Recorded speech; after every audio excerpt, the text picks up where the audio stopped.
Hey, this is Mark Moore, aka Tuxedo Mark, at various places on the internet. It's 1:46 p.m. according to a computer clock on Friday, April 10, 2015.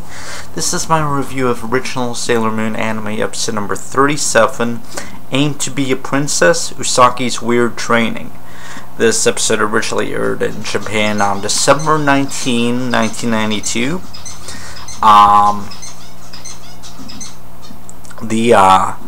The upcoming episode preview, it's a bit different than Usagi says something like, in the name of pretty girls everywhere, I will punish you, or something like that. I like it when she does the little variations. There's no Usagi segment. It looks like that's been done away with. There's no previous episode recap. So I got curious as to... okay, there's no pre-title scene either. Basically right after the upcoming episode preview is the title screen. So I got curious as to how long that the running time of this episode is compared to the previous one, and it's about the same. But what I've noticed in both this episode and the previous one is that the content, the actual, story content is increased a bit. Due to the fact that there is no Usagi narrative segment or recap anymore. So that's just something interesting that I've noticed. Anyway, the title of the episode in the New English dub, it's not a question, but there's the question mark, obviously. So it's changed a little bit, but anyway, the opening scene is funny, with Usagi being late for school and running out with a piece of toast in her mouth. That's so cute. The music seems to be from episode 1, with her being late for school. That's a nice callback. Luna makes the observation that being a princess has not changed Usagi. After Usagi meets Naru, and Naru reveals that they had a bunch of homework that Usagi didn't do.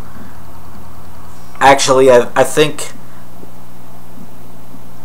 yeah, her Usagi's Odongo, her buns just pop up off her head. It's kind of Looney Tunes in a way. I don't really like that, but it is funny. It's a good bit of dub voice acting on Stephanie Che's part when Usagi's lying down on the pavement and she's like, "I'm so screwed." Yeah. In class, Usagi daydreams that she's Princess Serenity, except she's just Usagi in a regular dress, and she's at a ball. It's a funny daydream. But it seems to be like a Christmas ball, I guess, because there's a Christmas tree there, but whatever.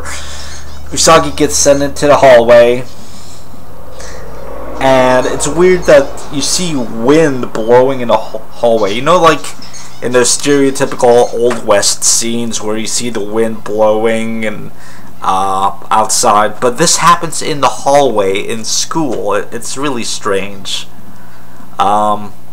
How'd Luna get into school? Luna meets Usagi in the hallway. How'd Luna get in there? Was there like an open window or something? Hey, maybe that's why there's a breeze. I don't know. So Usagi attends this princess seminar on how to behave elegantly by someone named Madame Rose or something that came from England.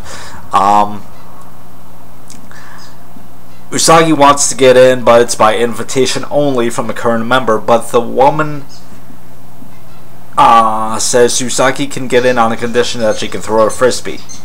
And since Usagi's been throwing that stupid tiara the whole time, it's funny. The sequence is exactly the same, except Usagi's dressed in her regular clothes and she's just throwing a frisbee.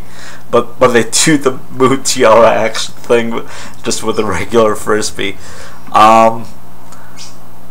This is part of Kunsait's plan, because Madame Rose is possessed by Kunsait. She's working for Dark Kingdom. Kunsait, by the way, Queen Beryl wanted Kunsaite and Prince Endymion to work together, but Endymion prefers to work alone. Kunzite prefers to work alone. So Kunzite's plan to find out who Sailor Moon is someone that's skilled with a frisbee, but also clumsy and uncoordinated, and just who could not possibly pass the princess seminar. That's clever, except for the thing, you know, that I've been saying all along. Usagi looks exactly like Sailor Moon. But anyway,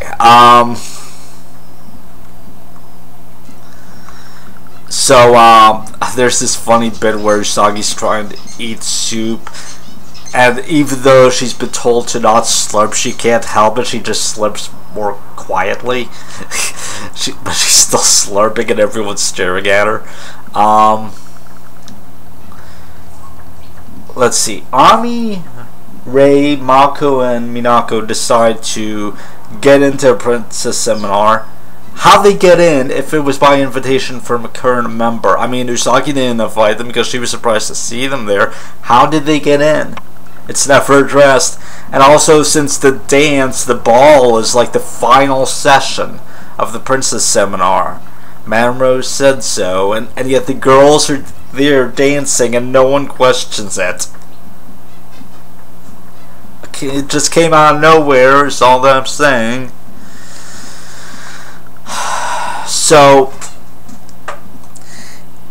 Madame Rose passes everyone, including Ami and Mako, and they go into a separate room, and they're all frozen into like wax dolls. And there were a bunch of other girls in that room that were also wax dolls that had been frozen before. And then she goes back into a main room and she reveals her plan. But why didn't she just freeze all three of the girls right away, immediately, and take them all back to the Dark Kingdom? Why didn't she do that instead of trying to figure out who Sailor Moon is? Right there. I mean, anyway.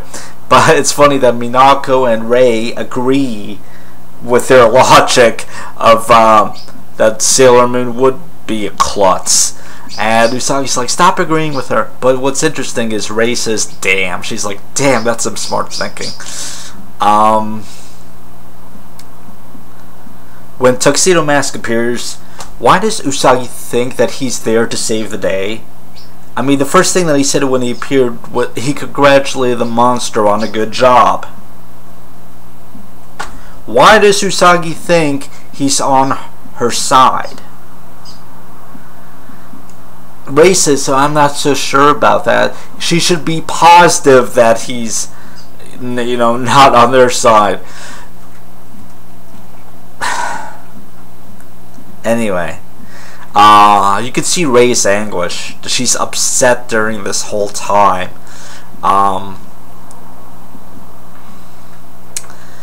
At one point, Usagi goes and she gets coffee for the monster of the day. I guess that's a distraction so that she can use Moon Healing Escalation on her. Why would she think that it was a human? I guess because that's what's been happening lately. Monsters, or humans, have been turned into monsters. But she uses Moon Healing Escalation on her, and then is surprised that it's Madame Rose. Obviously, Madame Rose turned into a monster while in the other room, so Usagi didn't know for sure that it was Madame Rose. But how did she know it was a human at all?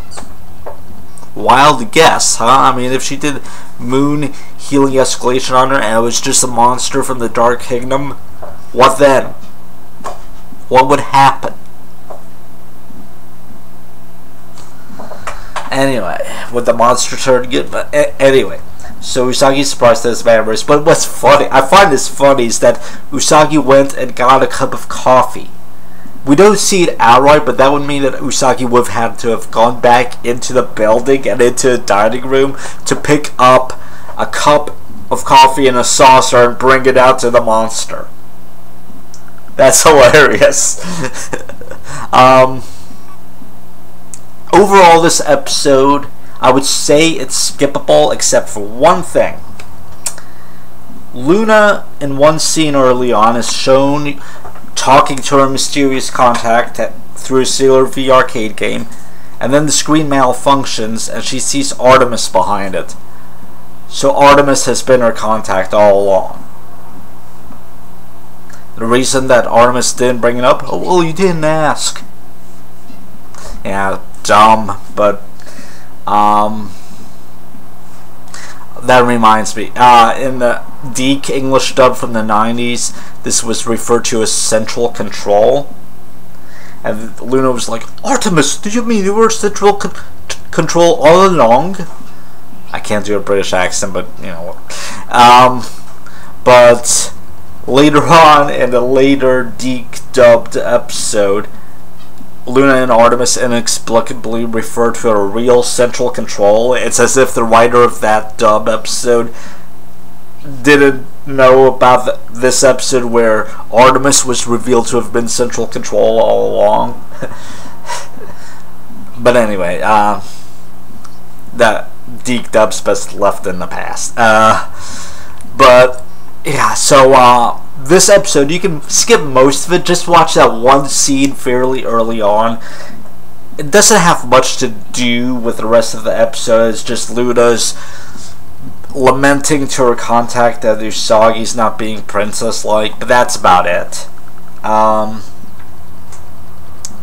So, overall, nice episodes, just not terribly important except for that one scene. Anyway, it's 1:57 p.m. and that's it. Thanks for watching.